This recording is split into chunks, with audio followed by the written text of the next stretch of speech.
Dalawang balot na Waprets. Ay, 5. Ayan, 5 ramen yung laman niya. 5 din na yakisoba. 2 big pancit canton. 2 din calamansi flavor pasta. 3 piraso. At ito na nga mga kapitbahay ko, ang part 2 ng ating pagbubukas ng ating package. Ito nga yung isang box natin mga kapitbahay ko. So ito na nga mga kapitbahay ko, ito nga yung laman. Binuksan ko na nga to mga kapitbahay ko dahil pinicturan ko na nga. Ang dami! Ang nakalagay dito mga kapitbahay ko kahapon ay meron siyang laman na 11 pieces.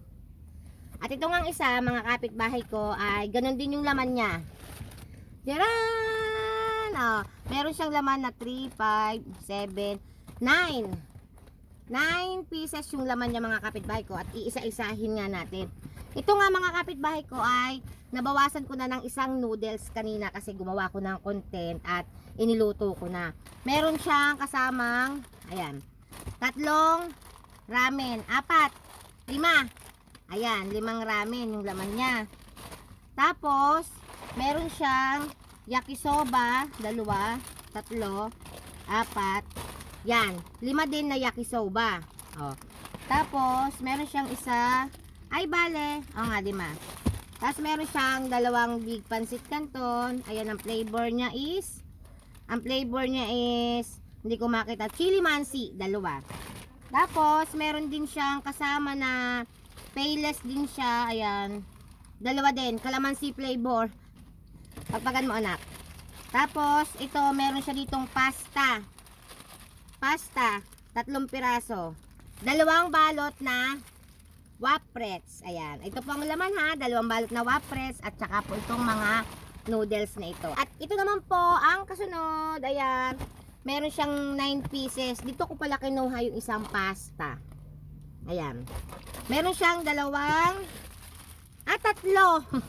Meron siyang 3 cream o. Ayan, 3 cream o. Ito po ay bibigyan ko ang aking kapatid. At tapos, dun po sa kapitbahay ko, meron po siyang mga bata doon. Ay bibigyan ko rin po ng tinapay. At meron siyang 2 extra big. Ang flavor niya is original flavor, 2. Tapos, ito pasta. Ayan. Pasta. 5 piraso po ito mga kapitbahay ko pero nabawasan ko na po ng isa at ginawa namin ng content. So, ayan na po mga kapitbahay ko. Ayan, ipapakita ko na sa inyo. Ang dami! Ang dami mga kapitbahay. Wait, ibabaliktad ko ang camera. Ayan na mga kapitbahay ko, lahat-lahat na nga ayan ang natanggap natin, na grocery. Tapos ito nga yung unang batch na videohan nga natin doon sa kapitbahay vlog. So ayan muna for today's video. Maraming salamat. At ito nga po ay ibibigay ko sa kapatid ko yung iba, tapos sa kapitbahay na yung iba, at kung may mga bata ay bibigyan ko din. Salamat po sa nagbigay dahil bigay nyo po ito at mabait kayo ay i-share ko din po sa kanila yung blessings na tatanggap ko po mula sa inyo. Salamat!